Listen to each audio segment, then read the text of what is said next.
In the archives of unsolved mysteries that have plagued Australian law enforcement for decades, few cases have generated as much confusion and terror as the discovery made on a lonely stretch of highway near Albury in 1934. What began as a routine investigation into a burned body would evolve into a nightmare of mistaken identities, impossible evidence, and questions that continue to haunt forensic experts nearly a century later. The case files, recently declassified, reveal details so disturbing that they challenge everything investigators thought they knew about death, identity, and the very nature of human existence. Before we proceed, make sure to subscribe for more chilling investigations. It was the morning of September 1st, 1934, when motorist James Dunlop was driving along the Hume Highway between Albury and Melbourne. The sun had barely risen above the eucalyptus trees that lined the desolate stretch of road, casting long shadows across the asphalt. Dunlop noticed smoke rising from a culvert beneath the highway, approximately 10 miles from Albury. What he discovered would launch one of Australia's most perplexing criminal investigations. The body of a young woman lay in the concrete drainage channel, partially consumed by flames that had long since died out. She wore yellow silk pajamas, leading investigators to immediately label her the Pyjama Girl. The woman appeared to be in her 20s, with dark hair and a slender build. But the fire had done its work, making immediate identification impossible through conventional means. Detective Inspector Thomas Mitchell arrived at the scene within hours, accompanied by forensic specialists from Melbourne. The preliminary examination revealed disturbing inconsistencies that would plague the investigation for years to come. The woman had been shot in the head with a small caliber weapon, but the bullet wound showed characteristics that defied standard ballistics analysis. The trajectory suggested the shot had been fired from multiple angles simultaneously, an impossibility that forensic experts struggled to explain. More troubling was the condition of the pajamas themselves. Despite the intense heat that had charred the victim's body, the silk fabric remained largely intact, showing only minor singeing around the edges. Laboratory analysis would later reveal that the fibers had been treated with an unknown chemical compound that rendered them nearly fireproof. No such treatment was commercially available in 1934. The autopsy, conducted by Dr. William Benbow, uncovered additional anomalies that challenged medical understanding. The victim's dental records showed evidence of extensive dental work using materials that would not be developed until the 1950s. X-rays revealed bone density patterns inconsistent with a woman of her apparent age, suggesting she was simultaneously much younger and much older than physical examination indicated. Perhaps most disturbing were the contents of the victim's stomach.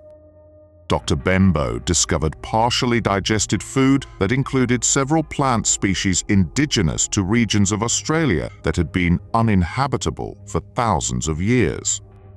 Carbon dating of the organic matter produced impossible results, indicating the food had been consumed both recently and in the distant past. The investigation took an even stranger turn when Detective Mitchell attempted to trace the pajamas' origin. The silk bore a manufacturer's label from a company called Midnight Textiles, but no record of such a business existed in Australian commercial registries.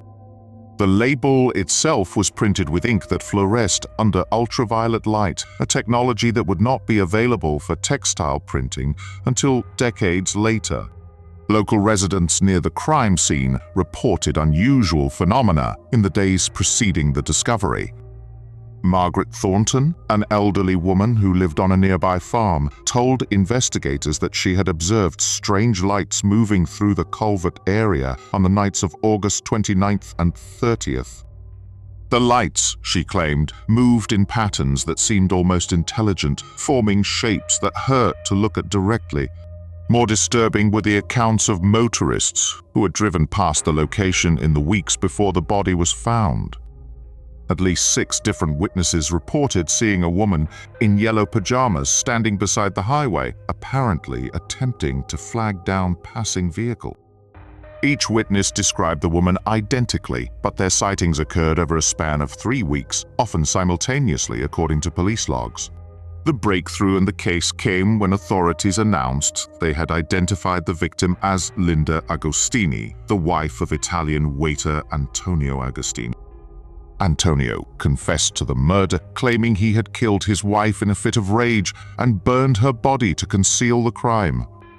The confession seemed to close the case, but inconsistencies in his story created new mystery. Antonio's account of the murder contained details that contradicted the physical evidence. He claimed to have shot his wife once in the head, but the autopsy revealed the impossible multi-angle trajectory. He insisted the fire had been accidental, spreading from a cigarette, but investigators found evidence of an accelerant that would not be chemically synthesized until the 1940s. Most troubling was Antonio's description of his wife's final moments. He told investigators that Linda had spoken to him after being shot, delivering a message in a language that Antonio could not identify.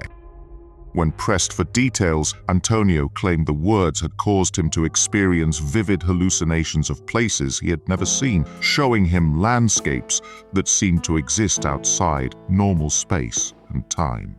The case took another bizarre turn when Linda Agostini's relatives viewed the body. Multiple family members insisted that while the victim resembled Linda, subtle differences in bone structure and physical features suggested they were looking at someone else entirely. Dental records that had initially confirmed the identification were mysteriously lost from police files, replaced by different records that matched the deceased but bore no resemblance to Linda's known dental history.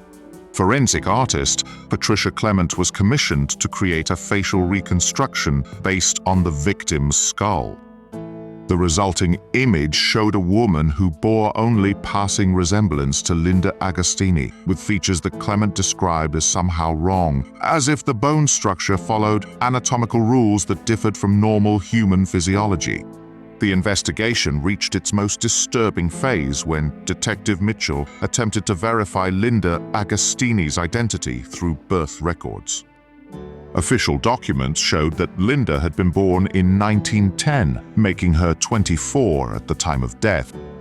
However, additional records discovered in church archives indicated that Linda Agostini had died in infancy in 1911, decades before the supposed murder. Even more unsettling were the photographs found in Antonio's possession. Images that purported to show Linda revealed a woman whose appearance changed subtly from picture to picture, as if she were aging and growing younger simultaneously.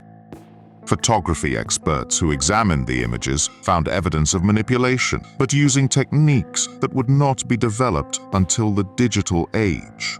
The mystery deepened when investigators discovered that Antonio Agostini himself presented identification problems. Immigration records showed multiple Antonio Agostinis entering Australia between 1920 and 1934, all with identical physical descriptions and documentation. Each claimed to be the same person, but fingerprint analysis revealed they were different individuals who somehow shared the same identity. The final piece of evidence that transformed the case from a simple murder investigation into something far more sinister was discovered in the culvert where the body had been found. Excavation of the drainage channel revealed a second set of human remains buried beneath the concrete, remains that predated the culvert's construction by several decades. The bones belonged to a woman wearing identical yellow silk pajamas bearing the same impossible manufacturer's label. Carbon dating of the older remains produced results that defied scientific explanation. The bones appeared to be both ancient and modern, existing in a temporal state that suggested they were aging and growing younger in cycles. The pajamas found with the older remains showed no signs of decomposition despite their apparent age, remaining as pristine as the day they were manufactured.